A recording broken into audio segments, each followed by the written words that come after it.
Assalamualaikum warahmatullahi wabarakatuh. Tabik pun, apa kabar sahabat sekalian? Semoga tetap sehat.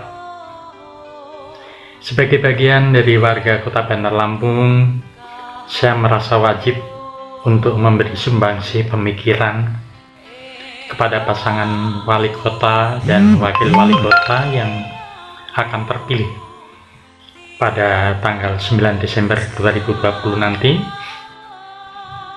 Tujuannya adalah supaya pembangunan yang akan dilakukan nanti hendaknya lebih diutamakan bagi kepentingan publik.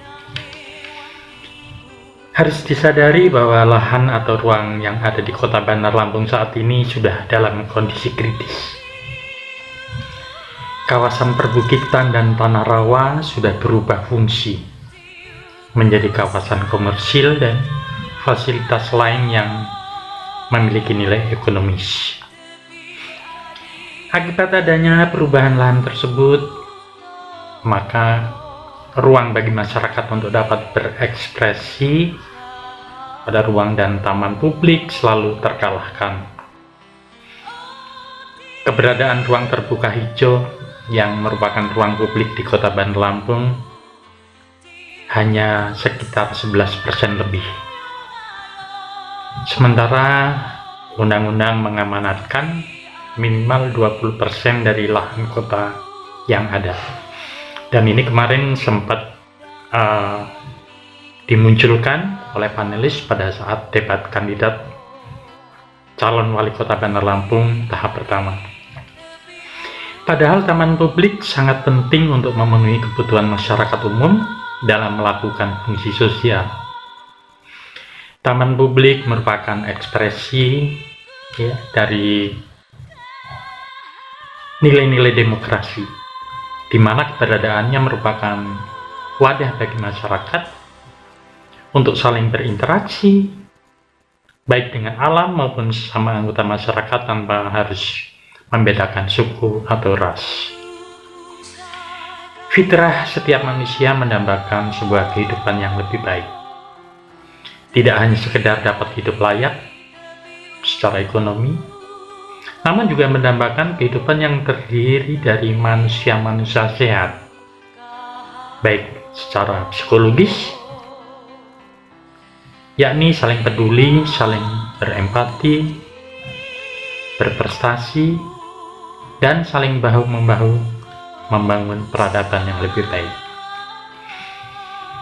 Sahabat sekalian, membangun kota tidak melulu hanya untuk menunjang bisnis dan mengatasi kemacetan lalu lintas, tetapi juga untuk warga penghuni kota dari mulai anak-anak, remaja, dan para orang tua.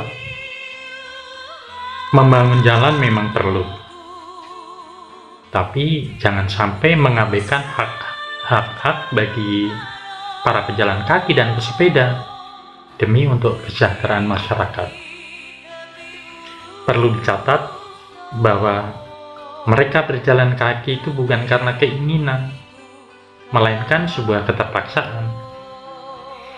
Maka perlu adanya trotoar yang lebar atau pedestrian yang tidak saja memberi kenyamanan bagi pejalan kaki dan pesepeda, namun juga berfungsi sebagai taman publik, sekaligus ruang terbuka hijau yang telah diamanatkan dalam undang-undang tadi. Maka sebenarnya kalau kita belajar dari kasus kota-kota besar, upaya pelebaran jalan atau membangun jalan baru seperti flyover atau underpass itu tidak akan mampu untuk mengatasi kemacetan lalu lintas. Mengingat pertambahan jumlah kendaraan bermotor tumbuh demikian pesatnya. Kita tentu tidak ingin bila kehidupan penduduk di Kota Bandar Lampung itu nantinya hanya beredar dari satu shopping ke shopping yang lain, dari mall satu ke mall yang lain, dengan semuanya menggunakan kendaraan bermotor. Mari sejenak kita menengok Kota Yogyakarta. Betapa mudahnya kita untuk mendapatkan ruang publik di Yogyakarta. di sekeliling mal, di Jalan Malioboro, kawasan Kaliurang, terlebih di kawasan kampus.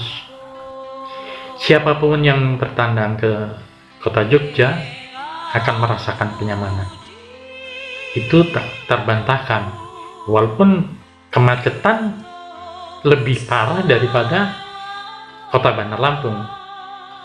Namanya juga kota, kan? Rasanya memang belum terlambat untuk mewujudkan Bandar Lampung menjadi sebuah kota yang demokratis dan manusiawi. Melalui usaha yang kuat dari pasangan wali kota dan wakilnya yang terpilih nanti sebagai pengambil kebijakan. Tentu saja harus bersama-sama dengan masyarakat. Untuk apa? Untuk mengembalikan keseimbangan fungsi ruang publik. Bandar Lampung harus berubah, dan setiap perubahan bukan tanpa risiko. Setiap politisi memang harus mempersiapkan diri untuk mengambil risiko demi untuk perubahan itu. Selagi masalah kota ini hanya diserahkan mentah-mentah pada pemerintah dan para pemilik modal atau investor, maka yang akan kita saksikan kemudian adalah sebuah kota yang angkuh dan tidak manusiawi. Kota tidak lagi ditumbuhi oleh hijaunya pepohonan, melainkan dipenuhi dengan bangunan beton dan rumah-rumah kaca. Demikian, semoga kita diberikan oleh Allah sosok pemimpin yang bukan hanya cerdas, tapi juga memiliki dedikasi dan inovasi untuk membangun Bandar Lampung yang nyaman dan ramah lingkungan.